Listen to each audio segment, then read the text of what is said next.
नमस्कार शेतकरी मित्रांनो, मी संदेश भागवत, धन्वंतरी कंपनीचा डिस्ट्रीब्युटर, मिशन ऑर्गॅनिक इंडिया या यूट्यूब चॅनलमध्ये आपलं स्वागत करतो। तर गव्हाच्या प्लॉटसाठी आपण शेतकरी मित्रांसाठी RPS 76 आणि सॉइल गार्ड हा एक प्रॉडक्ट दिलेला होता।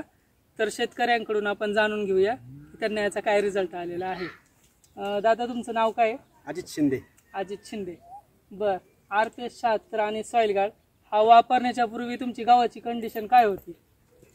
तसं सांगायचं जर म्हटलं तर गावाचा प्लॉट जवळजवळ गेल्यातच जमा होता। एक विचार केला, पण एक संदेश सरांचं मार्गदर्शन खातर आणि इतर लोकांचे प्रोडक्ट पाहता आणि आपण त्यांचा अनुभव घेऊन गावासाठी आपण RPS 76 आणि सॉइल गार्डचा वापर केला। त्यातून आपल्याला चांगल्या प्रकारे, चांगले म्हणण्यापेक्षा अति चांगले म्हणलं तरी चालेल, असा प्रकारे आपल्याला अनुभव आलेला आहे। RPS 76 आणि सॉइल गार्ड वापरल्याच्या नंतर दादा तुम्हाला काय रिझल्ट आला?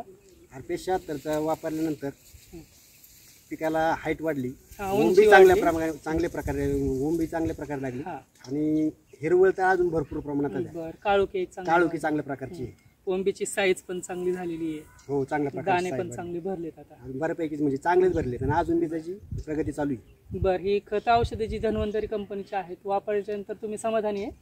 अति चांगल्या प्रकारचे समाधानी। बरं, नक्कीच समाधानी। नक्कीच म्हणजे तुमचा जो प्लॉट थोडक्यात तुम्ही मोडून टाकणार होते ते बाबा प्लॉट चांगला सुंदर असा झालेला आहे।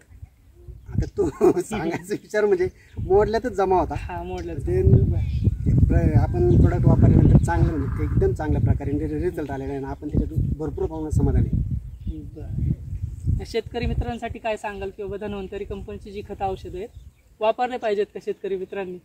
शेतकरी मित्रांनी आणि सर्व शेतकऱ्यांनी वापरावं असं माझं एक वैयक्तिक मत आहे आणि ती वापरलीच पाहिजे, कारण त्यातून रिझल्ट चांगल्या प्रकारे मिळतो आणि तुम्हाला उत्पादन चांगले मिळणार आहे। बरं, आणि सेंद्रिय प्रॉडक्ट त्याच्यापासून कुठली मित्रकिडी पक्ष्यांना प्राण्यांना कसला धोका मित्रकिडी।